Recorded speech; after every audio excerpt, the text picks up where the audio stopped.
Hey, good afternoon. Welcome to the Tuesday edition of TableTalk. I'm coming to you from our Friday position here on the stage because the internet connection's a little bit dodgy in the office. So I'm not expecting to have Andrew or Luke at my side. This is just our regular Tuesday time. A couple of things before we get into it for this afternoon. Just firstly, it was wonderful to be able to fellowship with some of you on Sunday. We had our first proper public worship service on a Sunday since March 8th. And so that's a long time. And it was wonderful to see so many faces. We do encourage you to come out. Do register. You can register simply by going to our homepage and clicking on the link, the register link that Amy has set up. Or you can do it through the Church Center app that many of you have, especially those with kids in Sunday school. But any of you can get it. And then secondly, I think there's a secondly. Yes, there is a secondly. Tomorrow the office is closed, just in observance of Canada Day, a statutory holiday. But we are going to have prayer in the morning. So the regular Wednesday morning prayer time will be from 8 to 9 a.m. as we normally have it. And we'll pray for our country tomorrow. So if you can join us, please do so. There's a link that's sent out every Tuesday morning. Amy sent it out today, earlier.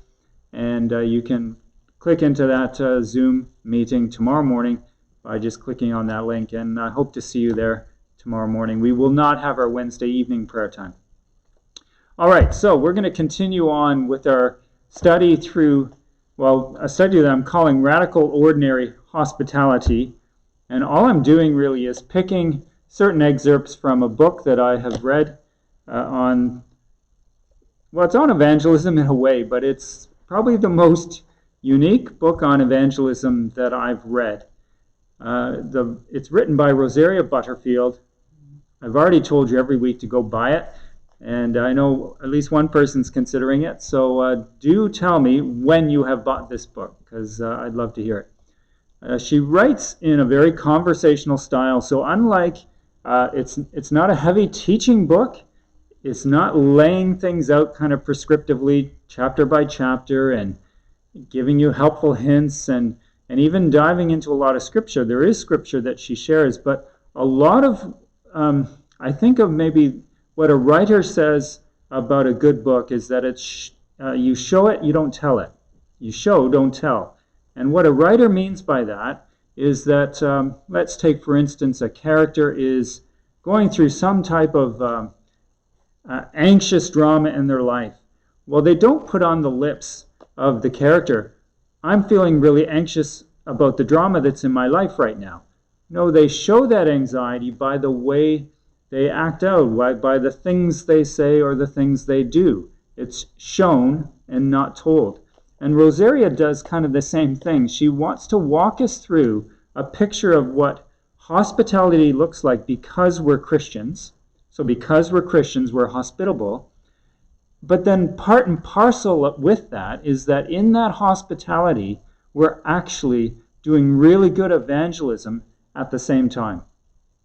And so for all of you who think that I can't be either hospitable or a good evangelist, that's not true. Jesus is making all of us a fisher of men. And even though she calls this radical hospitality, it's also ordinary hospitality, something every one of us can do. And in that well-doing of hospitality, we are reaching out to our neighbors. Now, you may say, if you're old enough and you've been a Christian long enough, you might say, isn't this just warmed over friendship evangelism from the 80s? Well, I would say it is distinctly not that. I'm old enough and have been a Christian long enough to remember that phase that some of the evangelical church went through called friendship evangelism. And really, friendship evangelism was neither, because it wasn't really about cultivating proper, really authentic friendships, and it also wasn't about bringing the gospel by way of evangelism to those so-called friendships. This is radical ordinary hospitality is very different. The angle that Rosaria Butterfield takes, and it's one we believe in here, In fact, I think even before reading this book, we were already trying to put some of these practices in play. And so it really does resonate with us as a church and the community we live in. This week's chapter, and as I've done for the past few weeks, I'm just going to read little excerpts from this, from the book, and make a couple of comments along the way. I wish I could read the whole thing, but time doesn't permit that. This chapter is called God Never Gets the Address Wrong. God never gets the address wrong. And she puts a little strap line in, and she says, the providence of hospitality. The providence of hospitality. And providence is just this wonderful doctrine that God ordains our life and all that is within it. It's under God's providential care and concern. And so really what she's getting at is put on the lips of one of her characters. Do you remember the character Hank? You have to go way back. I think it was the first chapter. And Hank was that neighbor that was just a little awkward, a whole lot awkward. And the whole street, nobody on the street trusted him. He was a recluse. And he kept himself to himself. And nobody could sort of penetrate that, and nobody wanted to penetrate that until Rosaria and her husband Kent and her children made that effort to break down those barriers. Well, she picks up that story again in this chapter, chapter 4, and at one point, Hank asks a simple question, why are we friends? Why are we friends? He says that to Rosaria, and really that's what this chapter is about. It's the providence of hospitality is, why does God have in your life the people that he's got in your life? And why are you in other people's lives? Your neighbors, co-workers, even the very family that you have. Do we believe that God is providential in how he has set up our life, how he cares for us and grows us through all those human interactions that we have, and yes, even our gospel sharing opportunities? Do we trust God enough to say that, yes, you providentially provide and care for me, and that includes my neighborhood? And so I believe that, and so does Rosaria Butterfield, and it's a great question that Hank, one of her main characters, asks. Why are we friends? And that's a good thing for you to ask, I think, and take consideration of. Why am I friends? Why am I neighbors to the person that is next to me? Isn't that a great question? Think about that one. Well, before she gets to that, she gives some background story. She goes way back in her own life. And again, I wish I could read a lot more of this, but I'll just have to breeze through a few things. She talks about some of the challenges and strengths, and certainly weaknesses, profound weaknesses, in her family's life, her nuclear family. She says, I rarely brought friends home. Home was unpredictable at best. I didn't mind the alone time, though, and I had my cousins who lived on the same block. I was in middle school. My brother had moved out permanently. My parents fought less, but drank more. And I spent my after-school time in my room with my homework, my cats, and my knitting. When someone from school invited me to her home for dinner or a birthday party, I would go. I would marvel at how relaxed other people could be with their parents. I was always waiting for my parents to unleash mounting anger or to stumble around drunk and passionate. I was always embarrassed to be me. And I was always accumulating ways to distract my parents from their anger or their passions. I learned early on to make up ludicrous stories about the cats. Both my parents loved cats and found my anthropomorphic tales about them amusing. I tried to reconcile what Sister Mary Margaret taught me about original sin and what I saw in it, in my own heart and in my parents' home. But it did not seem to me that we had bleach stains on our skirts. It seemed to me that we had blood stains that infected every vein and capillary. A gospel of respectable morality for respectable people wasn't going to come close to the knife that pierced my heart. Who could open my heart, see what was inside, and make me new? If the resurrection was a metaphor, I had little confidence that Mass could make all things new.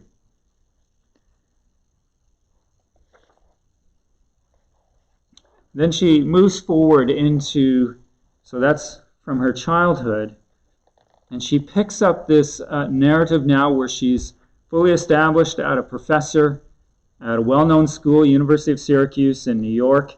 And she says, I was writing books, giving lectures, directing dissertations, and teaching undergraduate and graduate classes. I ran the undergraduate studies program in English and textual studies at Syracuse University. I was a rising star. I was out to change the world.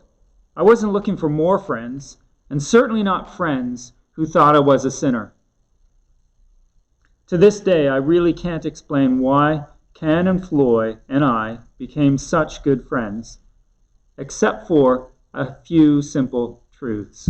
So remember, Ken and Floy, that was the pastor and wife that took her into their home, were just hospitable to her, and not only fed her and talked to her, listened to her a lot, but invited her into home studies as well, home Bible studies.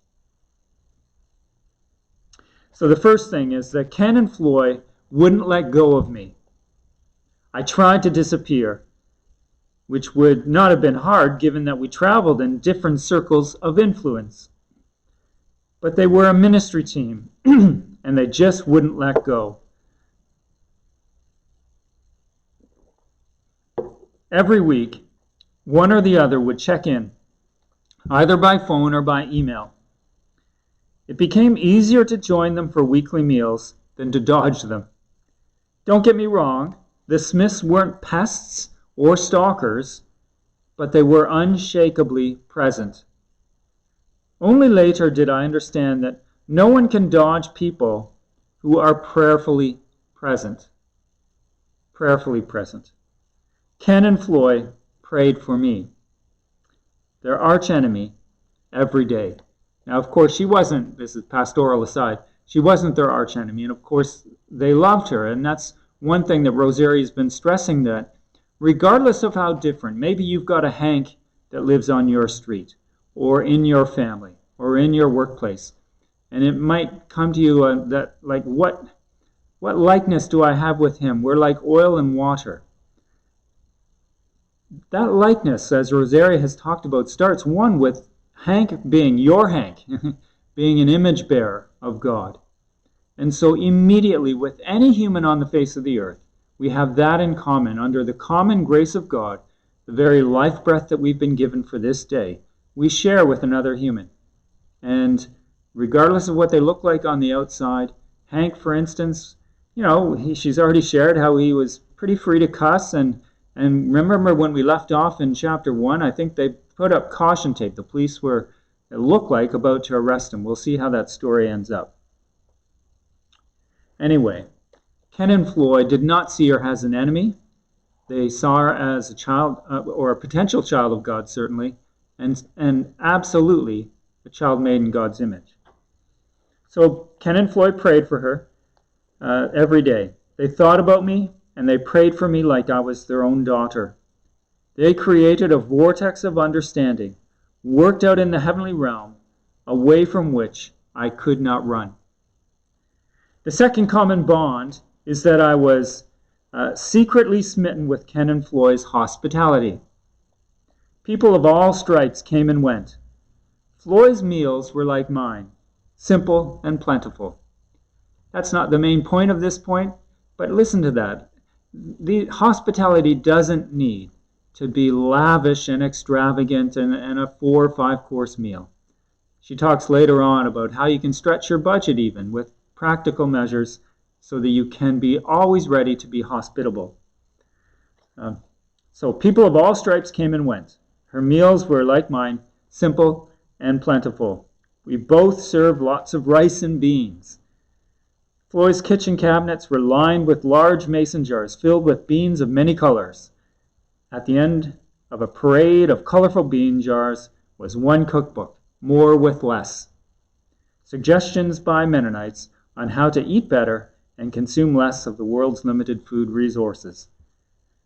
People came into the Smith home with their Bibles. That was new. And psalters, a collection of psalms set to 4-part a cappella music and used like a songbook, which was new and kind of cool. As all things ancient truly are to any genuine humanities scholar. The people who walked through Ken's door were both culturally and musically literate, and they knew how to open a book and read it. They knew how to work out the tenor part of a psalm written in 4-part harmony. I respected these skills.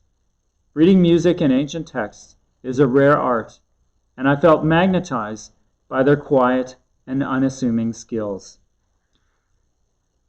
There's so much that I want to read and also things I want to comment about, but so keep in mind we're looking at this concept of why are we friends, right? That's what Hank says. Why are we friends to Rosaria? And this idea of the providence of hospitality. And so here we see her own relationship with Ken and Floyd developing. And at first glance, before she got to know them, there's no way she would have felt any kind of kindredness with them. As far as she was concerned, they were the enemy. They were the ones who called her a sinner. They were the ones who wanted to judge how she acted, how she thought, what she felt. And she wouldn't have felt any connection with them. In fact, by her own admission in this chapter, they had very different spheres of influence. They wouldn't have bumped into each other by accident. And so, in spite of that, here, as she gets to know them, as she fellowships with them more and more, and actually starts to attend a study with them, God does make a link into her heart. Here are people that love literature, like they treat the Bible like the most precious literature.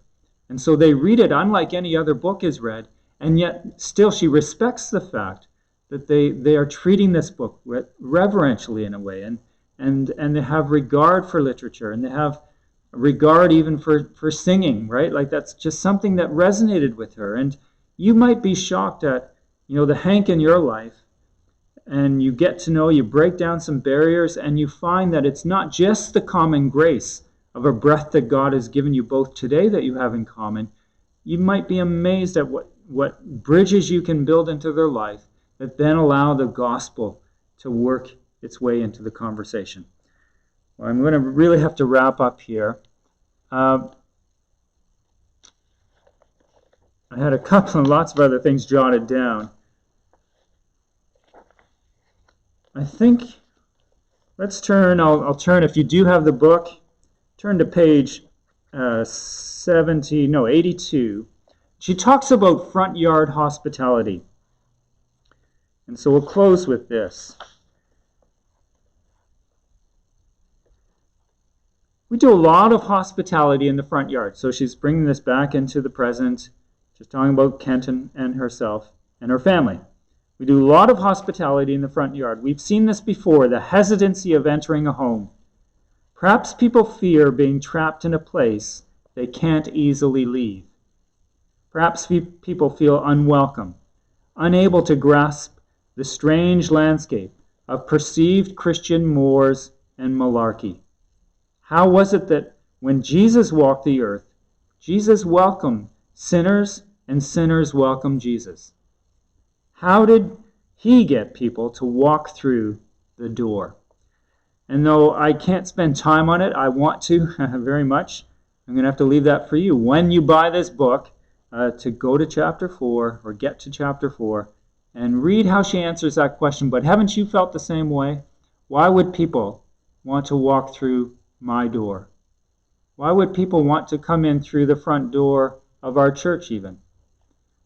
We're so different. That's what we assume. And she takes us through the example of Mary. Mary, I believe this is Mary of Bethany off the top of my head. This is the Mary that breaks into the party and anoints Jesus with her tears and wipes his feet with her hair. And it's a tender and precious story, but it's also one where Jesus contrasts the humility and the worship and the hospitality even of Mary versus the hospitality of his host, which is sorely lacking. All right, it's a great story, and it's a great way, I think, to illustrate the point of this chapter. Well, let's put a stop to it here. I do hope that you've been encouraged to get this book. It's just eminently readable, and it's almost like you're going to be, learning as you're captivated by her really good writing and her storytelling. You're going to be learning almost without knowing you're learning. Trust me on that. All right, so I hope to see you again Sunday for those that were out on Sunday. If you weren't out this past Sunday, then I really hope you come out this Sunday. We are looking forward to seeing all of you. And you're in our prayers. And again, hope to see you tomorrow morning, even for prayer for Canada, 8 a.m. Have a good rest of the day. Stay cool out there. Bye-bye.